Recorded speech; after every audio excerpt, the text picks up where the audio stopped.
or like sheep tongue or something, which is also what buckets used to be filled with. No. I'm not that poor. I mean, so am I. Fancy. Right. We're all just regular people just trying to make it. So we're here to discuss part 2 of Coming to America. Coming to America, the sequel, having watched it. And so, okay, right? Wow, what a pause. No, because the pause was because I wanted to watch it with like honesty and no influence, but everywhere I turned, I could see the headlines of negative reviews about it. And it was very difficult to avoid it going into the movie because like NPR's movie critic, their headline was Coming to America. They have really great costumes. And it's like, oh, come off of it. What is that supposed to be? It's like that's the best thing you could say about it. Like, wow, nice costume. Like, so it was a little difficult. I don't know if you guys had the same problem going into it. Want me to go first? Sure, go ahead. Well, I was saying I'm scared that it was going to be like a cash grab. That echo was really bothering me. Right? But, now you have the echo. But it was like that was my turn. Whether this is just going to be like a cash grab on nostalgia and what you thought of the old movie. And there were some scenes, like while we watched it, I pointed out to you guys, like, is this necessary? Do we need to have this, or just like this is people trying to be inside the new movie Becoming America that they wanted? I loved every moment of it. But yeah, it was funny at certain points. But it had that corporate feel to it, where it's like, It's like I can't tell if Patrick is sleeping or if his computer froze. Patrick, what's your thoughts?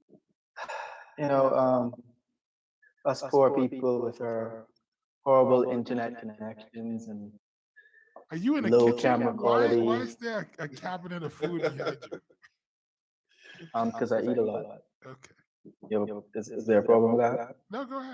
These are my COVID rations. But yeah. What are we talking about again? We are talking about going into the movie, your expectations, particularly after it came. Because remember, it came out before we got to watch it. Like we didn't watch it on the first day of it coming out. So like there were already like movie reviews all over the internet about this film, and it's like, did that affect your viewing experience? No, honestly, because I didn't really see a lot of the reviews and stuff like that. I know it came out Thursday night, right? Mm-hmm. And so we kind of got to watch it on Friday, which was when it was originally supposed to be released. It released early, so yeah, I didn't get to see a lot of the reviews and stuff like that. People saying, I mean, I may have saw one or two things, but it wasn't enough to really influence what I thought going in. Good for you. Good for you. I was hyper protective because I don't want to admit that I also had the fears that Vano had, which is this might be bad because I wanted to win, but it's like with that said, there were parts of it that I really liked enough for me to watch it again, particularly in the context of watching it with the first one. You know what I'm saying? Like I could see me making a weekend of the whole entire situation.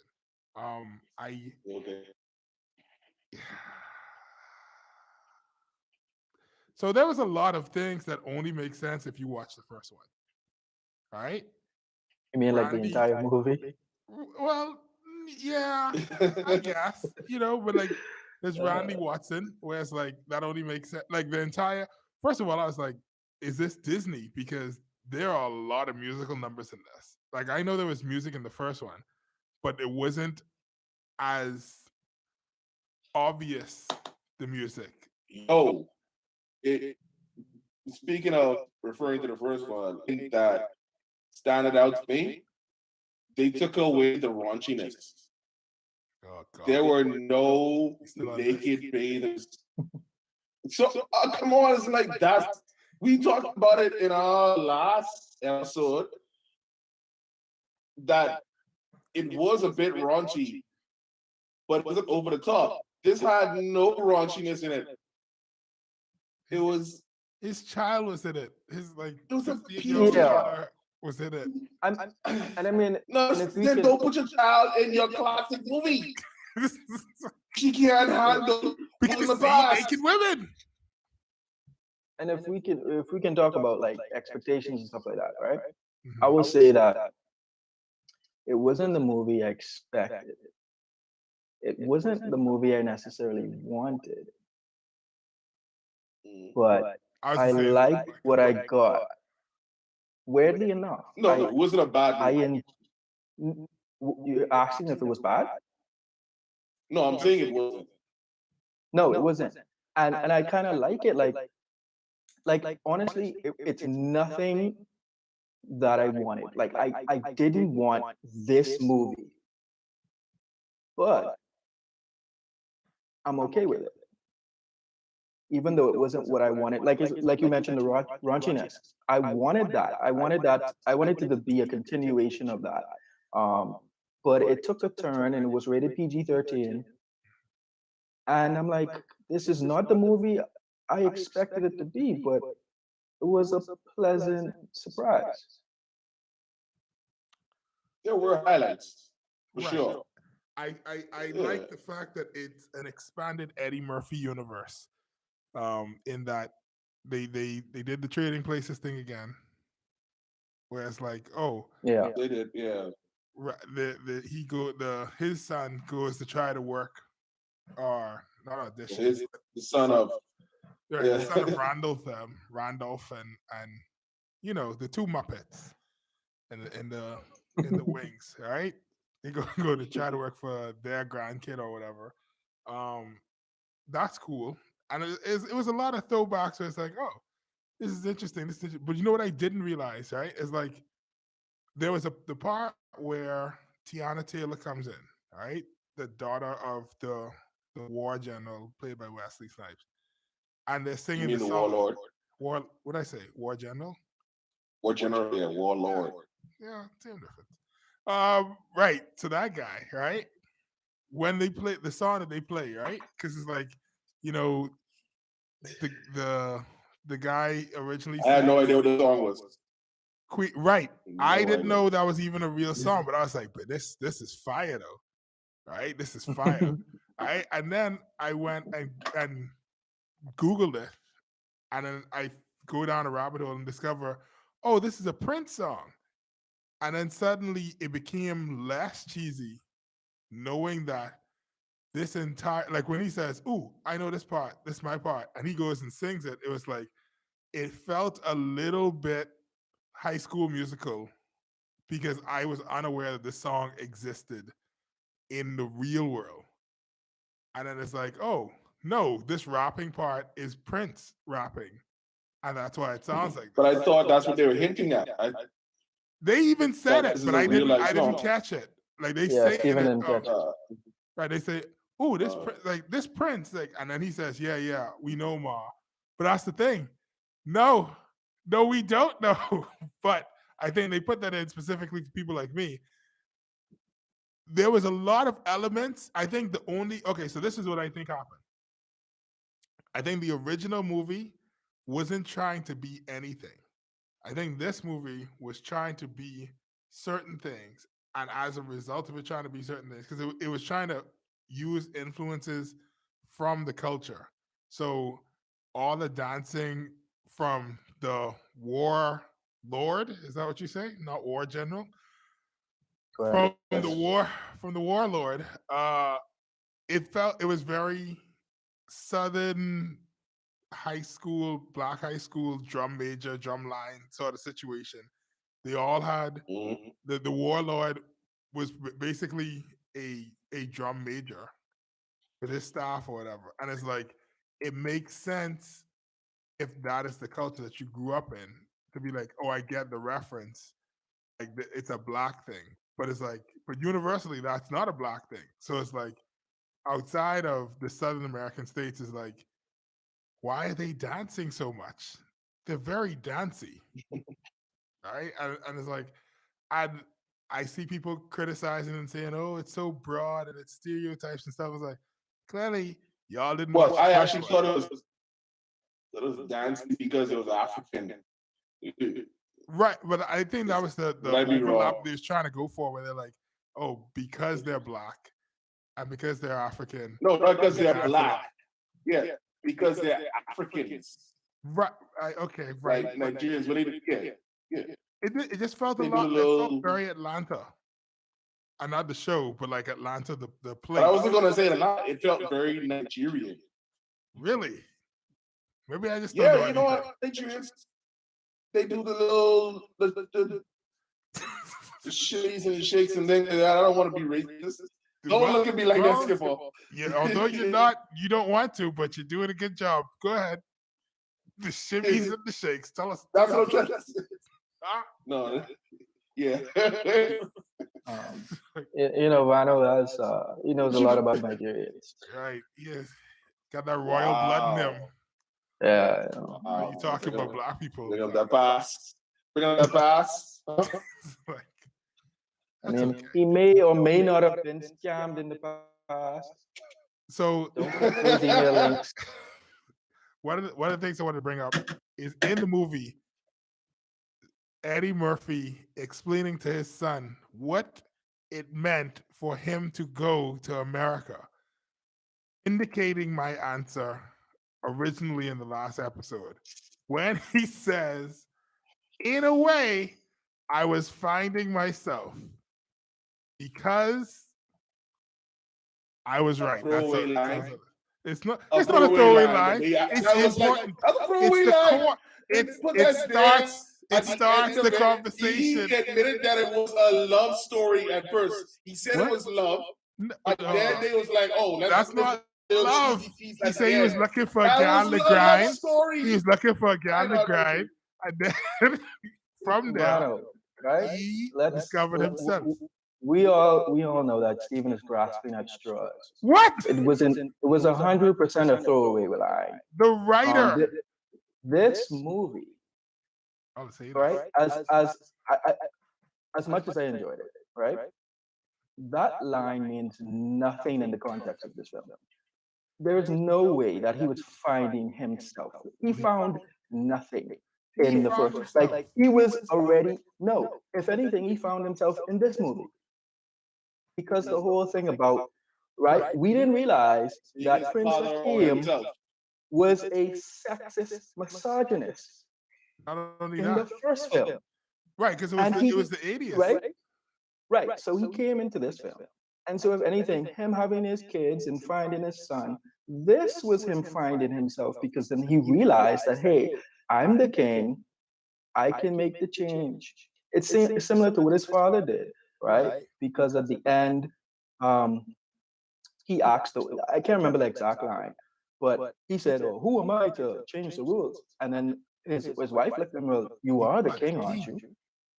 Right? And so Hakeem kind of did the same thing in this movie, right? It was like, yeah, I'm the king, right? So I get that, but at the same time, it's like you can't be responsible for things that you don't have to be responsible for, if that makes sense. Like, I can't be a good father if I don't have kids. And in the first movie, he doesn't have kids. So it's like, yeah, but I'm just saying he wasn't finding himself. He was just talking. He found himself as a prince, but he didn't find himself as a king or the ruler of Zamunda. I was saying like he grew and he got more responsibilities and he had to grow into those responsibilities as well. All I'm saying is I'm right. That's the short version of it. Is there? No, you're not right. You're wrong. I'm very What right. you even said just Eddie Murphy now said didn't it. prove that you're. I think you confused me. I have no idea what you're even talking about. I'm saying that it doesn't matter. The whole point is Eddie Murphy said exactly what I said. The end, right? And that's the important thing. Were there any parts of the movie where it's like you like I saw this coming, or this part? When he said, "I found myself," I totally saw that coming. So you agree? You agree? I'm glad that you No, agree. because like He I said, doesn't. the He's movie agreeing with himself. was such that it like sure he would say something so nonsensical, like what was that even about? Like what did that even mean? And he only said that so that I can't remember his name, Latrell, I don't know, so that he Lavelle. could find himself. So he lied to his son Right. so that he could then have some introspective, moment or whatever. So it could link, so there can be some parallels between his journey and his son's journey. But we all know, we watched the movie a million times. He did not find himself in the first film. And he wasn't even looking for himself in the first film. Well, I mean, does that bring? Well, sorry, I'll let you go first, Fano, and then I'll ask that question. Oh, I mean, if you want to talk about things that he saw coming, I thought the movie would go on like a whole different way with Lavelle in terms of like, who his love was going to be. Mm-hmm. Yeah, he kind of was supposed to be the star after Eddie Murphy. It was his movie. Eddie Murphy went to America to find his bride, and he came to Zamunda to find his. It's like that whole, I guess, just repeating the story where it's like different now, but a different setting. But I thought who his bride was going to be was way different because they were hinting at something else. We were talking about it. It's like It was very weird. Yeah, it was a weird thing between him and his sister. Where you know what it is? And they also hinted that he was even actually the son of Eddie Murphy. Right. He was the son of Zacchaeus. They were hinting at that. It's like, wait, where are they going with this movie? Right, like, and I think they didn't want it to be convoluted or anything, but it's like you're right. There's a part in it where it's like, wait, is he Eddie Murphy's son? And then if he's not, what does that mean? And then I could see them not making him Eddie Murphy's son, and that still gives us the ending where it's like the daughter has to take over. But I think it was just it's a story that's easier to follow if he is Eddie Murphy's son, as opposed to being like, oh no, he's not Eddie Murphy's son at all, because then you have to develop the daughter's character, the oldest daughter, way more, because she really wasn't as developed. And I think the problem then is if you develop her too much, then she has to fall in love. Him and her have to fall in love, and then it's like a Luke Leia situation. And they had that underneath. If you look at it, like that was like they was pausing and looking at each other too much. It was very weird. Yeah. So that kind of brings up the next point that I was gonna make, right? So part of that, somebody's gonna watch this and be like, no, that's just y'all. Y'all are perverts, right? And no, that's what I'm thinking. Right, right. And maybe it's that movies and films have indoctrinated us that if a man and woman are on screen, they must be love interests. Alone together. Right. Alone Why are you together, guys yeah. alone if you're not gonna make love? I don't understand. Why is he alone with his sister? That's icky, right? And this is like, you can't imagine on screen two people of the opposite sex being in the same room unless they're trying to make babies, right? That's a sign of popular film and television of this time. A lot has changed since the movie came out in 87 or 88, all right? Or whenever it came out. Does that affect the viewing of the film, the original film? And do you guys see this film as like either like an answer or a correction or like a reanalysis of the first film? Yeah, that's right. You want to go This is first? a college course. That's right. Patrick. I have no idea what Steven is talking about. I I will say, um, which is totally off topic, by the way.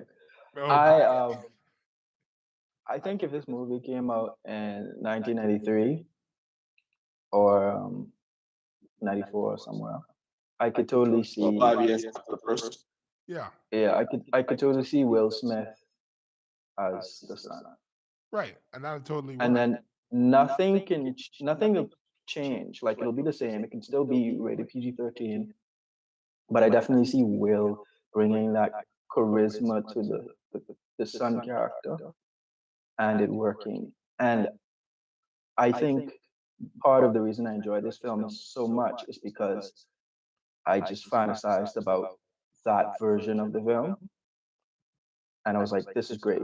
I can totally see Will Smith in this role, a young Will Smith.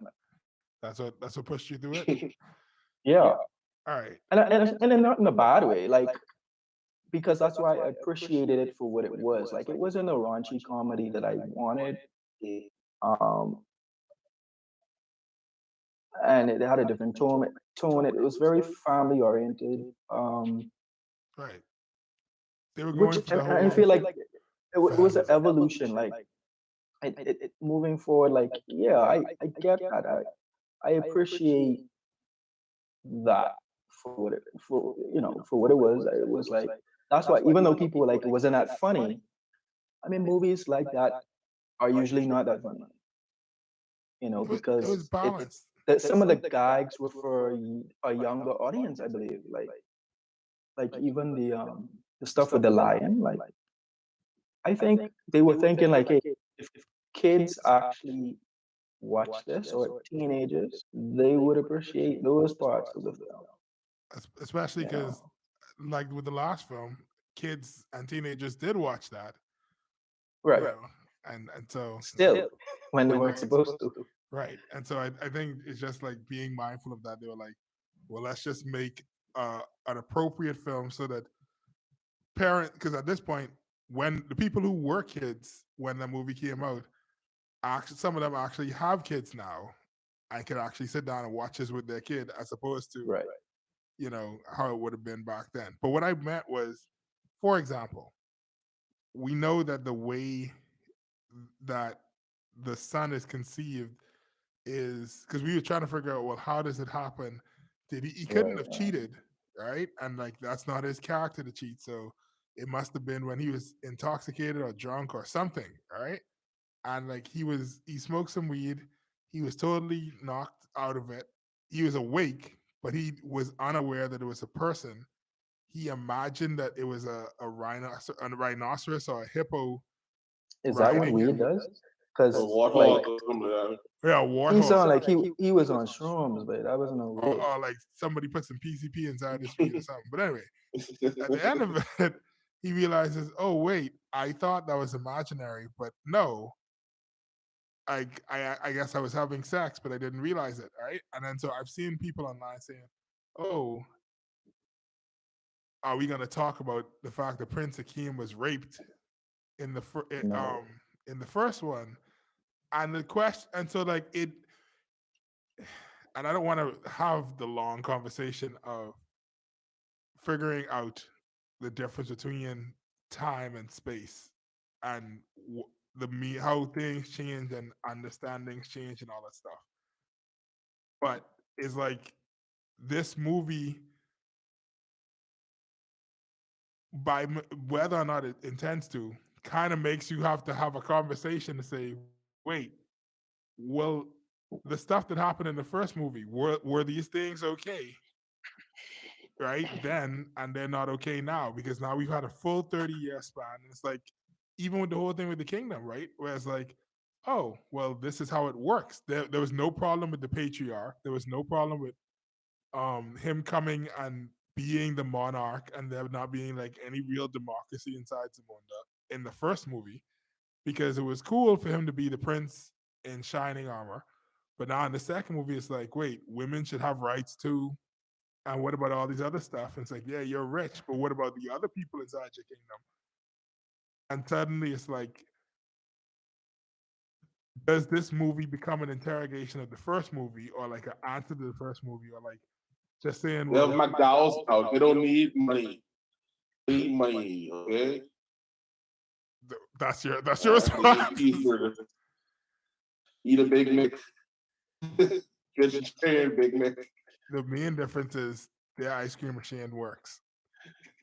But yeah, it's like, I mean, that's what I got from it. I felt like whether it was on purpose or not, in his attempt to write a second movie, he had to find issues to come back to from the first. So in the first movie, Akeem was cool. Akeem wasn't a weasel. But then in this one, Akeem kind of feels like a Weasley because he literally is like, oh, great, this guy is my son. I can marry him off to this Will solve all general's my daughter. problems. Right. I can marry him off to this dude's daughter. I'll deal with that. And then I don't have to change this and nobody will kill me. Like he doesn't seem as brave and sure of himself as the first one. And like, is that time or is this who he is under the pressure? I think he has a lot more to lose now. I guess the transition between taking care of himself as a prince, right, and then taking care of his family as a king, it made him make less worthy decisions. That's how I would classify it. But that's how I look at it, I'll be honest with you. He was scared because he didn't want to die. He had a family. Like When 30 he's facing years of Samuel marriage. Jackson, yeah. Is that? No, I'm saying 30 When he was years of facing marriage Samuel to do that to Jackson. you. Oh, sorry. It's like, yeah, where was, and then I wanted Samuel L. Jackson in it as well. But yeah, 30 years of marriage will browbeat you. I don't know. I Yeah. don't know. And I mean, that sounds like a joke, You have 3 daughters. but I feel like that's actually what it was. Like, because I think about it too, like, he was young. Like, how old was he in the first movie? Well, he was like 20 or 21. It was like his, because he said it was his birthday, right? Right. And when you think about it, a guy that young, right? Of course, he's brave. He's willing to beat up random robbers and go on an adventure halfway around the world. Throw away all his money. Oh, I want to live like a commoner, right? That sounds like crazy things young people do. But when you get older and you have a family and he's probably been pampered. He's the king. Well, he's not the king, but he's a prince. Think about it. His father was still alive. So technically, he's still a pampered prince with a wife and a family, and he probably had to do nothing, this whole time because he has no real responsibilities as royalty. His father is still the king, so he's taking care of all this stuff. And I think that was the point they were trying to drive home, in that even though all of this time has passed, he was still Prince Akeem. He has no idea what the responsibility of being king is. And so they tried to make it seem like he was bad at the whole diplomacy thing.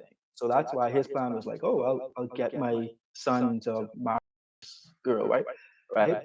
And then the whole thing about him taking 11 tries to get the lions thing, like he and they hinted towards that in the first movie too, like where he was like, oh, I would like to use the bathroom by myself. Even though he went to America and he kind of puffed up his chest and he was trying to show that he was this brave, smart, intelligent guy. Back in Zamunda, he was still a guy that never even tied his own shoes. Right. or you bathe him. know, He never bathed him. right? And I think that continued once he got back home and he married Lisa. It was like, hey, you're still a prince. So you're still gonna do these things, you know. I mean, he might have had a little bit more independence, but I think he settled back into that pampered lifestyle. Right. And then, I mean, part of it is also, see, there's just so many things about it where it's like looking back on the first movie, and once again, I don't know what his intention was outside of, as Vano will say, a cash grab. But Mhm.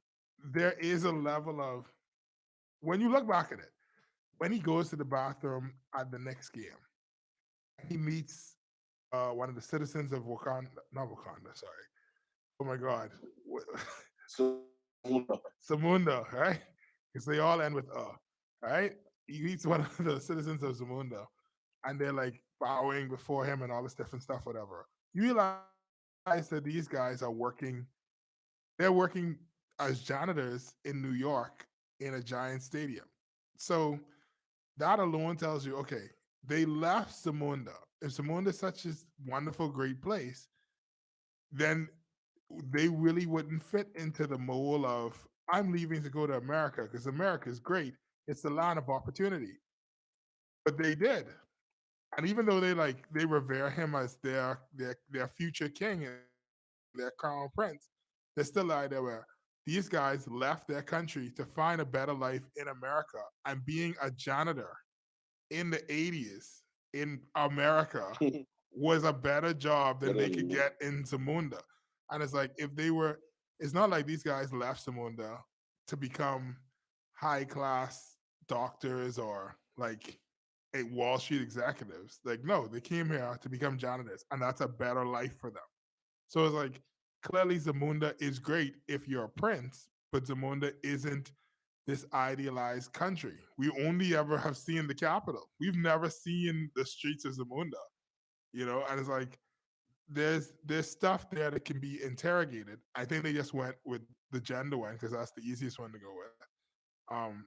But there's a lot to unearth, to say like, I don't know if that was his intention, was to be like, oh, well, if we have to go back, we have to point out the stuff that people would have missed the first time, or like you wouldn't ask this question the first time because you're just so happy that a prince is black in this movie. Is my position on the thing. But anyway, what what was your favorite part of the movie? Anybody, either one of you. Like, I don't know why Patrick looked to his left, like somebody else is going to come. Randy Watson. I liked all the cameos. No, you know what? I did not like all the cameos. I felt that the King's funeral was a throwaway. That's the best for a bunch of cameos. Oh, it was so good. It was so unnecessary. That's the best. And we spoke about it during the movie. Like, why is dude trying to have a funeral while he's still alive and he just dies? Next level, bro. Yeah. It definitely would have been more dramatic. And, for the story, catching and grabbing, if he died while he's telling Akeem, you're weak, and you'll die within a week. No, what type you don't of dark movie you want? I think it would have driven him more. The first movie.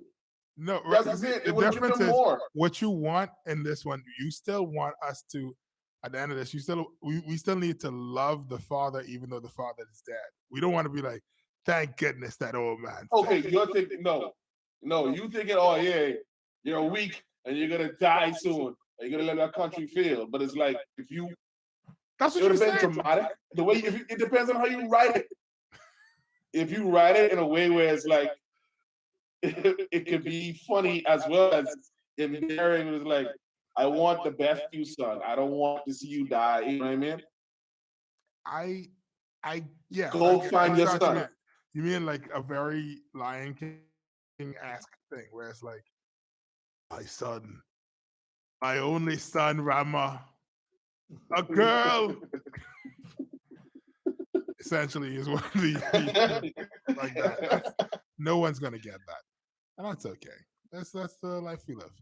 I think it's still better than the throwaway funeral.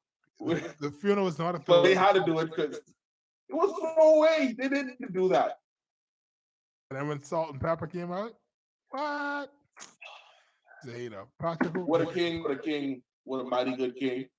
What Come on, man. Patrick, what's your favorite part? I don't know, man. I don't have a favorite part. I don't even know. The hair clip. I like the hair clip. Really? The hair On clip the, on the hairdresser. Yeah, is not that was actually real I nice. definitely like the hairdresser. My favorite part was the wardrobe. Go away. Ah, Go okay. away. Okay. My least favorite part was Tracy Morgan. You know what? I At was okay with times Tracy I Morgan. forget he was in the film. He didn't add anything. Ah, just my annoyed favorite me. cameo was Sorry, I just want to interrupt you. Oh, Favorite sure. cameo. Yeah. What's the guy from the Daily Show? Oh, Trevor Noah. Trevor Noah. Yeah. Sorry, Patrick. No, that's. I mean, That's sorry. I don't know fine. why I'm saying that's fine. Go ahead. You know. Other than that, yeah, like I don't know. I have to think about what my favorite part was. Like, and that doesn't mean I didn't like the movie. It's just to be honest, there was no part that really stood out to me to say, okay, this is my favorite. Because one of those movies that were kind of just it was like a straight line. There was no high points. Yeah. Maybe as a scene though, I liked the conversation between him and Cleo McDowell in the ice cream shop. I think that was a nice scene. I think what ruined McDowell's for me is the fact that I had just watched Judas and the Black Messiah that day, and there's a line in it Anyway, where the scene. Fred I'ma Hampton talk over says, you. where Fred Hampton says, we can't beat capitalism with black capitalism. We have to beat capitalism with socialism. And so it's like that line stuck out in the movie to me where it's like he's right. It's not enough to say, oh, we're gonna stop white people from exploiting us. We're gonna exploit our own people. It has to be a situation where it's like, no, we want. Oh, that's what black capitalism means? Yeah. I thought that meant we exploit white people. No. That's I'm not. sorry, my bad. No, it doesn't mean that at all. All right. And so it's like we have to like that because that was in my head. When I saw McDowell's, it's like it doesn't feel I don't get the same joy and pleasure out of it that I got before. Louis Anderson is white. He was working there for 30 years. Think about that. That poor man is probably a slave. But anyway, But I like about the McDowell scene that you brought it up. That's the only time they ever mentioned his mother. Right. And I thought she was a big role in the first one.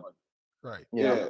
That was the only time. Yeah. You know, that's that's the most dramatic scene in the whole movie because it's like he hypes Eddie Murphy up and it's like, you're the king.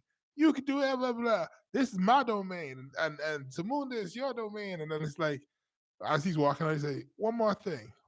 What would your mother say? Your mama. Right. And then it's like it kind of grounds it because it's like you don't have to listen to your father anymore because your father's no longer king. You're the king. However, the person who tempered your father was your mother. Mm-hmm. And so the same way you take your father's authority, you need to take your mother's wisdom.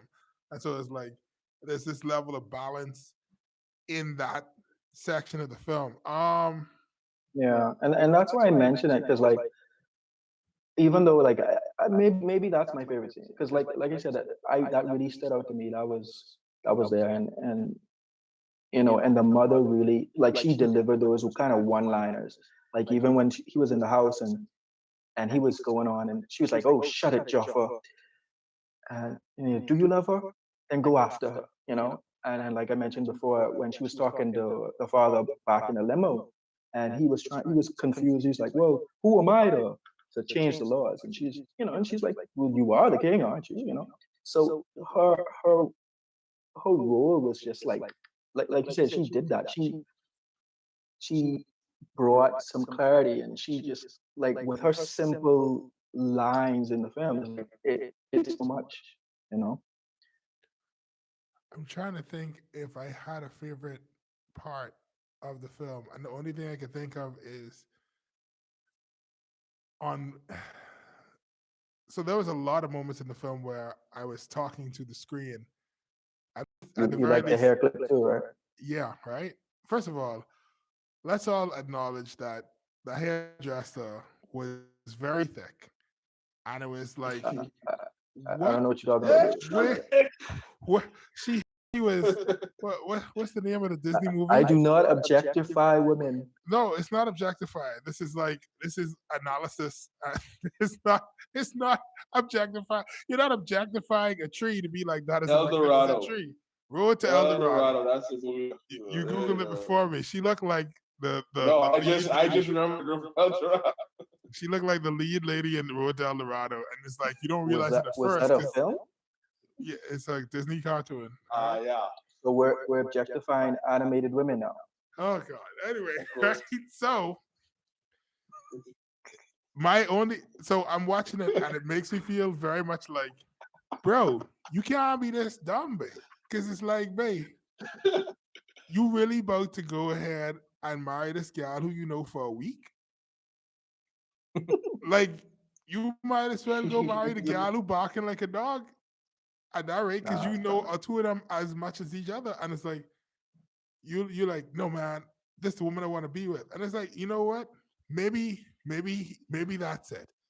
Maybe it's like the movie is, and we don't know. But then again, Eddie Murphy's been It's married always like just 12 one times, conversation. so he's not Just need that exactly one conversation. right. It's just one conversation, and you run off and you're married a gal. And it's like, she kissed you because first of all, you're the prince, you're the crown prince of the country. If he kissed you,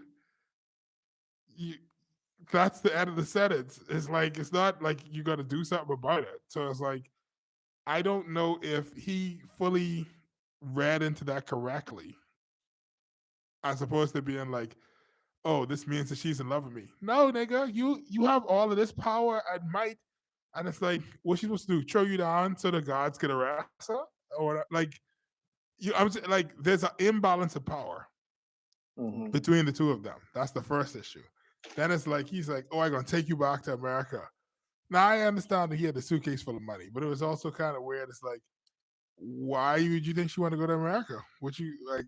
I don't understand. So she could open a hair salon because she like beauty shop. I guess whatever. Anyway, You all know of- things were going wrong. She knew she was outing everything when she went in that church. right. That's when it It's started I clicking in should the head. not She have said, followed this man.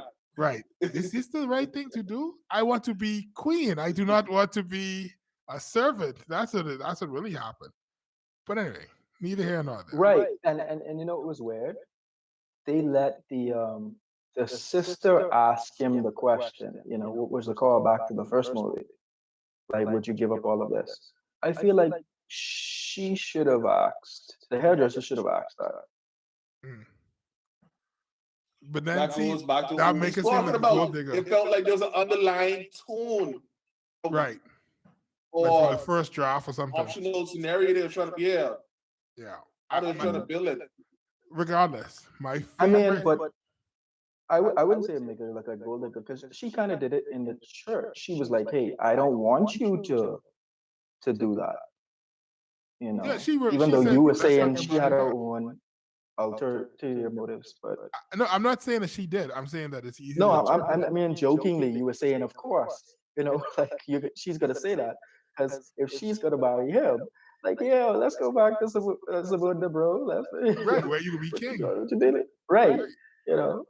But my favorite part was Leslie Jones's part because it's like uh, when the when when when when the king comes in, right, and she looks at us and say, "Ooh, ooh, African, like my African prince. Ooh, y'all still using this line as a pickup, right?" And then he's like, "No, no, no, I really am. I'm an African king now." She's like, "Okay, you was a king, right?" And it's like literally when he says, "I'm here for my son," she's like, "He he might be a son. I was a hoe. Y'all know I was a hoe, right?" And it's like just this blatant honesty of it. And it's like she's my favorite character because she feels the out of all the characters, a lot of them were callbacks to something and response to something, and more or less like, well, what is a modern twist on this, or what would happen if this person was in the modern era? So like they took the barbershop and put them in the modern era. They they um they take Akeem and they say, well, let's move him 30 years into the future. He has kids and a wife, and he has this responsibility. Now what? Right? They more or less move everybody up. But this is a brand new character because Akeem or Lavelle or Laverne or whatever the son name is essentially Akeem Jr. Right, and so he's coming into his own as well. But it's like he's not a new character. He is well. What would happen if a young person in the 21st century had to go back to Africa? Because it's not really coming to America; it's coming to Africa. All right. What would he be able to make that choice? Would he what would he do? Would he be able to say, I will turn my back on all this wealth and riches for love or whatever? But she's a brand new character. Like we've not seen that person before in the movie. And so it's like it brings something. I know Patrick said he didn't like oh my god, what's the guy's name from 30 Rock? Tracy Morgan. He didn't like Tracy Morgan, but I also like Tracy Morgan a little bit inside this because like this adds to it. There's a flavor to it that it adds, and they honestly, without them, the sun kind of becomes a little dull to me. But you know, that's my thought. I mean, I'm not saying I didn't like the character of the uncle. Right. I just didn't like Tracy Morgan. All right. You sound So like the uncle both of his bit still ex-wives. exists. Like, yeah, the uncle was cool. Like, I get it. You know, because it's like it's almost realistic as well. You know, he's the father figure in Akeem's absence. But yeah, I just didn't like Tracy Morgan as an actor. Right. Oh, that's I didn't think he was acting. I thought he was just being himself. Tracy Morgan is Tracy Morgan. Just, Right. So all I the mean, time. that's pretty much it. You guys have anything else you wanted to add? I would say watch it. It's a throwaway movie. It's a good time. It's not a bad time. It's entertaining. Yeah. So it's not a throwaway movie, but it's like you could watch it to be entertained, but know that because the first coming to America was such a classic, it's not ever going to reach that level unless he goes into some of the stuff that we talk, like at least what you talked about, Stephen, like what's going on in Samunda. Yeah, but that would be a different movie. Yeah. Yeah, but it wouldn't be an homage. Right. It'll be a continuation of a story. You know what I mean?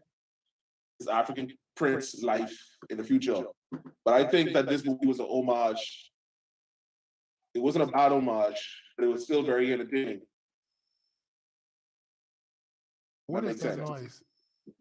Crickets. On whose side? Why are they so loud? Not mine. Gee, this is like That's nature hates Spano, right? like Spano is talking, and the loudest cricket is like, yeah, boo. That's how they felt about the movie. Your thoughts, Patrick? Yeah, it's it's a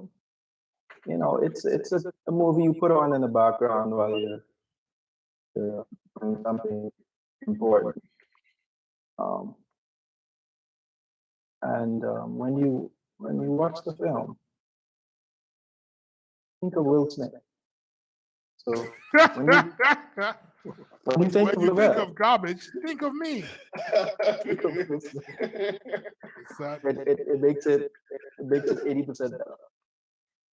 okay. Taking out the trash. I'm trying to remember the name of it.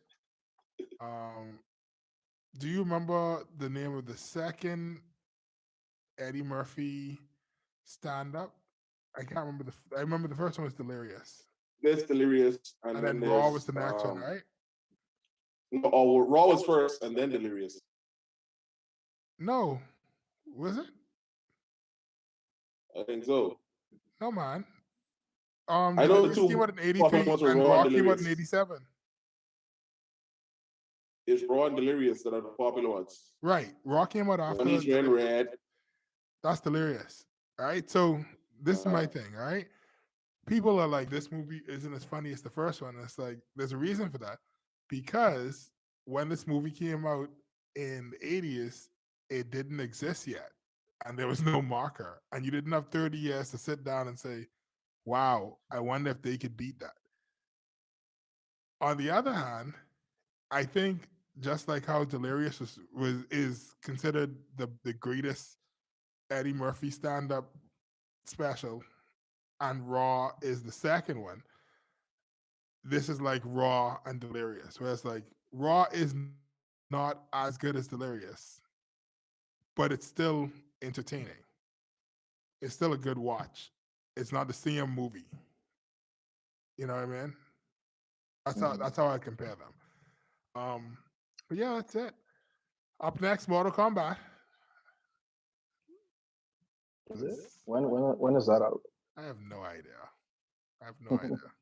Either That's gonna Mortal be a fun Kombat or time. Zack Snyder's Justice League, which, spoiler alert, Martian turd. So there's that. Is he Oh, dying? great. Oh. So Is he in it for like 2 seconds? he That's apparently was nerd. in all the movies, but we'll discuss that at a later. This has been the fan You're not club. gonna be like that. We'll That's see. not promising. What? That, Apparently he was in all the movies. That's not promising. yeah, he's the Black General. Okay, remember inside the first Superman movie, there's a Black General who's talking to them when they arrest Superman. No, I don't. No, Chuck, no, we don't. Because we didn't care about that movie. I didn't either. I don't like it, but I remember End the who show. it is. End the show. End the show. Oh my god. Anyway, we'll see you guys Oh my later. God. That's horrible. Why?